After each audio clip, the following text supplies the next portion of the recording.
What up, guys? I'm here at Paul's house. Paul, I mentioned Paul in the last vlog. He is here. He's just putting some chairs out. We are literally prepping for Tuna Evo. So there's Paul. Hi.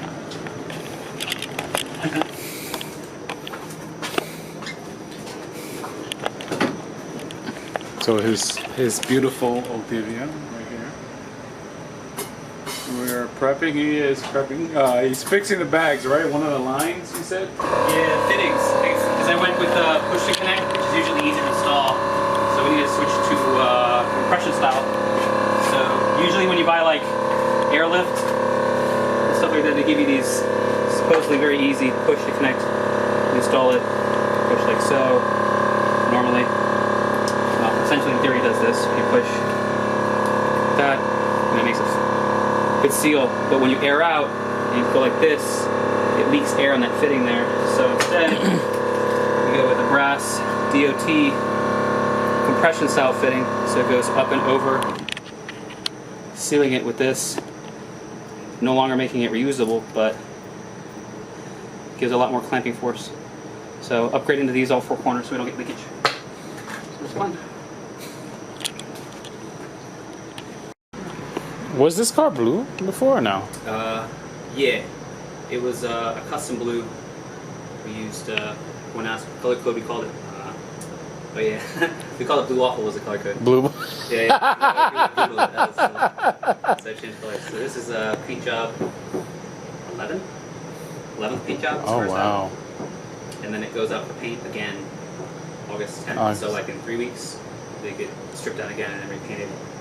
And depending on how that looks, it'll get stripped down again in probably December. Okay. And then probably just going to take it down to bare metal / fiber, I guess, as low as we can, and then redo everything with all the trim off, redo the top, and then stitch weld the chassis. So everything I didn't get a chance to get to before, I'll get to it now. So yeah, this is kind of rushed. I have not driven it in 5 years, so. Was it like always cambered, or was it like? No, my theory is make the wheels, or like usually people are like make the wheels fit the car. I kind of do the other way around, make the car fit the wheels. Right. So I went with measurements to clear calipers with no spacer. So front rear clears, no spacer at all. Pretty much credit card fitment, front and rear. And then I wanted to use like proper suspension components. So I went with all part shot max. Every arm is part shot max in the rear and 20 degrees up front. It's aired out. And so the plan is essentially, seeing as how we have this fitting now, we'll take the front barrels, outers, and then put those in the back. So we can eliminate 1 inch wheel width, so it goes down to 18 by 13, and then dial out some camber so you can the front, go down 1 inch in the front, so it'll be a little better fitting, and I can put a little meatier tire along with being able to swap out to the other BR wheels and the other wheels I have here. So trying to get more streetable car, so to speak, because this is just to see if I could do it. So yeah. What made you like let's say just going wild and say, let me just dump it, do this, do that? I mean, I wanted to see if it could be done. No one really does it with a 240. Kind of people use like cheap eBay parts and just max out the collars or just remove some of the collars in general and then just dump it. And I wanted to see if it was possible to do with proper suspension components. So we used a limit takeout camber, but we reversed it and mounted it inwards to add more additional camber. And then, yeah, I just wanted to see if you could do it. No one really does it, on this car at least. So now that we can, the suspension components are reversible. So we can just change it back and take it all out. But then we'll actually mark what we did. So if we wanted to go back to it to document it, so if anybody else wanted to do it, there's now, I guess, data. So if you wanted to do this is how you do it. These are the parts you buy. These are the specs you run. This is the how you need to install it, and cuts here and then mark there, and it's kind of how you do it. So that's kind of like what we did it. So if someone else wanted to do it, they can replicate it. So went from like a street car to like a show car, and then we'll go back to basically it being like a streetable show car kind of plan. So this might be the last year I run this motor, RB25 turbo. So that's kind of why I went with that one, so I could repurpose it. And then we're running the Alltech 2500 Elite.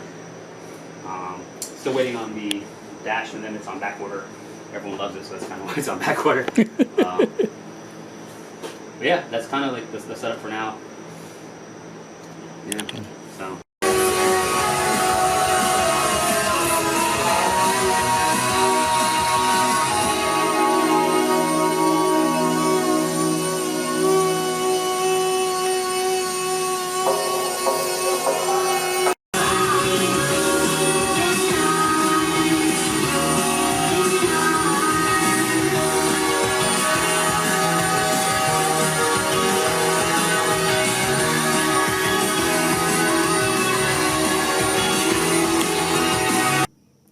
Well, guys, it's 3:20. We haven't recorded a lot of stuff. I haven't recorded a lot of stuff, but tomorrow we're gonna record some stuff. We just finished. Well, Paul just finished one of the airbags. It's not leaking, so good. So there's 2 more to go, and then fix all day tomorrow. I'll be recording in the morning. But this is my partner for tonight. Alright, see you in the morning.